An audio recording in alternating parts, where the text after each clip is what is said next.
እንኳን አደረሰ የኔ ውድ። ምን ሆነ ነው ፊትህን የጣል? ለምን አንስተሽ አታደርጊው? ፊትህን ነው የማደርገው? እንኳን ፊቴን ራስሽ ትሽሽል ደግሞ እንዴት ነው ለዛ ከርከሩ አሳልፈሽ ምትሰጪ? ምን ሆነ ነው ደግሞ ለበዓል እንኳን ልብሱን የማይቀይረው? አትያም ወንድሙን እየጠበቀ ቁጭ ብሎ ወይ ታኩዬ።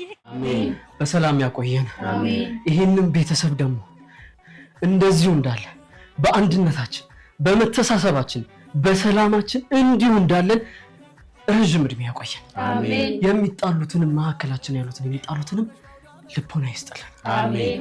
ቀሪውን እድሜያችን ይባረክ። አሜን። ከዚህ በኋላ ያሉትን በዓላቶችም ይሁን አዘቦት ቀኖች ብቻ የሰላም የፍቅር የጤና ያደርግልን። አሜን።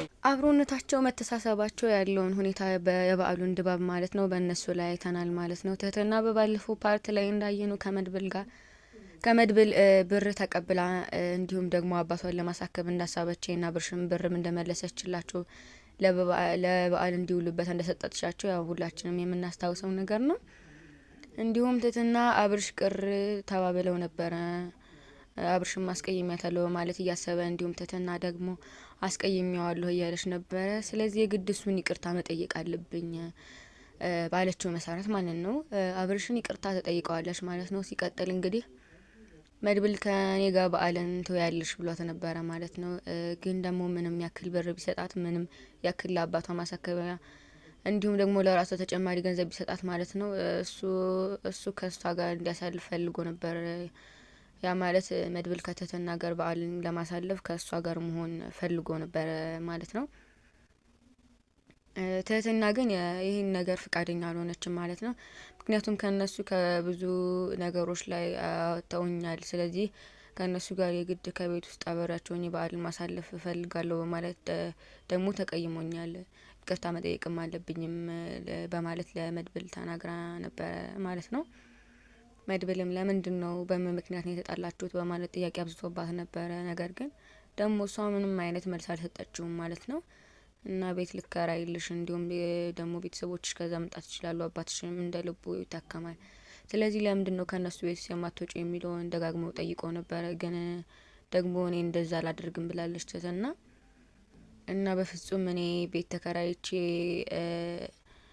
እንዲሁም ደግሞ ከአባቴ ጋር ወይም ደግሞ ቤተሰቦቼ መጥተው ከነሱ ጋር እንደሆነ አልፈልግም፣ ምክንያቱም አባቴ ለመታከም እንኳን ይሆን እዚህ ድረስ ቢመጣ የራሴ የሆነች አክስት አለችኝ፣ እዛ መሆን ይችላል በማለት ስትናገር ነበረ። እንደ አክስት እያለሽ ነው እንዴ ከነሱ ጋር ይሆንሹ? ለምንድን ነው ከነሱ ጋር ይሆንሹ? በማለት እንግዲህ አው ማለትም ትህትና ማለት ነው ያንን ጊዜ ለችግር ያልደረሰልችም እንጂ አዋለችኝ። ግን ደግሞ ለአባቴ ደግሞ ግዴታዋ ይሆናል። ግን አባቴ እዚህ ድረስ አይመጣም በእርግጠኝነት ከዚህ ሆነው መታከም የፈለገ በማለት ያለውን ነገሮች ለመድብል ለማስረዳት ትሞክራለች ማለት ነው። ስለዚህ በዓልን ምናልባት በሰጣት ብር ማለት ነው ይዟት ምናምን ካንተ ጋር ውላለሁ እንድትለው ነበረ መድብል የፈለገው ማለት ነው። ግን ደግሞ ትህትና አንድ መልሷ በዓልን አሁንም የማሳልፍ ከነሱ ጋር ነው፣ ስለዚህ በሌላ ቀን እንገናኛለን፣ ስላደረክልኝ ነገር ሁሉ እጅጉን በጣም አመሰግናለሁ በማለት ነው ያው መድብልን አመስግና ቀጥታ ወደ እና አብርሽ ሄደችው ማለት ነው። እንግዲህ አብርሽ የተናገረው ነገር አለ ደጋግሞ እሱ ገንዘብ እንደዚህ የሚሰጥሽ በእርግጠኝነት ያንቺ ገላ ፈልጎ ሊሆን ይችላል ባላት ቃል ነበር። እንግዲህ ትህትና አብርሽን በጥፍ እያጫወተችው ማለት ነው። እና እሷ እንዴት እንደዚህ ታስባለህ? እንዴት እንደዚህ ትለኛለህ? በማለት እንግዲህ እሱ ስለሚወዳት ስለሚያፈቅራት ያ ማለት ነው። እንግዲህ መድብልም በጣም ሀብታም ነበር በለው፣ በጣም ሀብታም ነበር ያው እና እሱ በብዙ ነገሮች ስለሚደግፍሽ ያው በእርግጠኝነት ትሄጃለሽ የሚል ሀሳብ ይዞት ነበረ ማለት ነው። ምክንያቱም ስለሚወዳት ስለሚያፈቅራት ነው። በእርግጥ እሷም ትወደዋለች፣ ታፈቅረዋለች በግልጽ እንደዚህ ባትነግረውም ማለት ነው። እና ስለምትወደውም ታፈቅረውም እንዴት እንደዚህ ያስበኛል የሚለው ነገርስ ነገር ነው።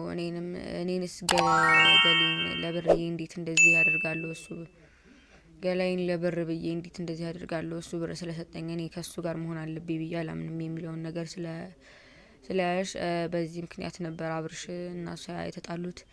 ግን ደግሞ አብርሽን መታ ይቅርታ ጠይቀዋለች።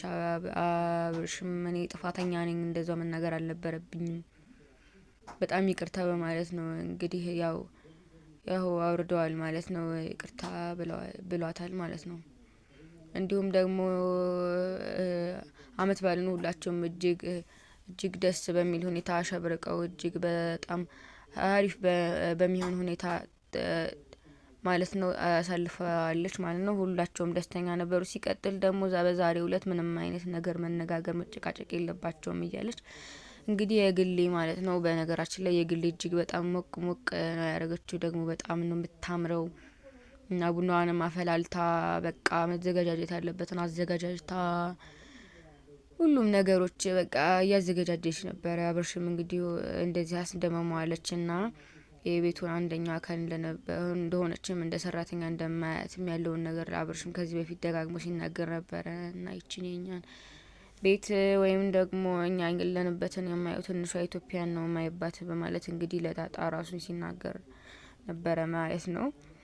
ምክንያቱም ሁላቸውም ጎዳና ላይ ነበሩ። እንደዚሁም አብርሽ ከዳጣ በፊት ማለት ነው ጎዳና ላይ ነበረ የሚኖረው። ግን ደግሞ ሌላ ጓደኛው ነው እዚህ ቤት ኑርበት በማለት እንግዲህ ቤቱን የሰጠው ማለት ነው። ስለዚህ ጓደኞቼ ተንከሲስን፣ መሳይን እንዲሁም ደግሞ ገልሙን የግሌ መሰብሰብ ሁላቸውንም ተሰባስበው ከውጭ የተገናኙ ጓደኛሞች ተሰብስበው ነው ሁላቸውም ባላቸው ነገር በመደሰት የሚኖሩ ናቸው። እጅግ በጣም ብዙ ነገሮች አሉ።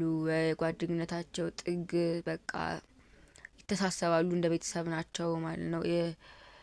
አመት ባለንም ምናምን ከቤተሰብ ጋር አይሄዱም፣ አብረው ነው የሚያሳልፉት ማለት ነው። እና ተንከሲስ ከሁላቸውም ትንሹ የሆነው እሱ ድጎም ጓደኛውን ፍቅረኛውን ድረስ በመጣ በዓልን ከእነሱ ጋር እንድትውል አድርጓል ማለት ነው። ሲቀጥል ደግሞ የትም አልሄድም ካንተ ጋር ነው መኖረው በማለት የተናገረች ነበር። እሱም ደግሞ በጣም ጥሩ ነው። እንደውም ደግሞ መሳይ በጣም እያናደደኝ ነበረ፣ ለሱም አቃጣይ ይሆናል ለማለት እንግዲህ ተንከሲስ ይናገር ነበረ። ስለዚህ የሚወዳት የሚያፈቅራት እንደዚህም ከና አብርሽ ቤት ማለት ነው ያው ለባል ዟት መጥተዋል። እነሱም ስለመጣሽ በጣም ደስተኛ ናቸው። በተለይ አብርሽ ማለት ነው ያሰብኩሽ ነበር የመጣሽ እንኳን ደህና መጣሽ በማለት እንግዲህ በደስታ በፍቅር ተቀብሏቸዋል። ሲቀጥል ደግሞ ገልሞ ማለት ነው የሚወዳትን የሚያፈቅራትን ልጅ እንግዲህ ፍቱን ብላለች። የግሌን የሚወዳት የሚያፈቅራት በነገራችን ላይ ግን ደግሞ ይሄን ነገር አብርሽና እንዲሁም በገልሞ መካከል ነው የሚያውቁት። ሌላ ማንም የሚያውቅ የለም የምትወደውን ሰው ጻፍ በሚባለው እንግዲህ የግሌ እንደሚወዳት እንደሚያፈቅራት ነው።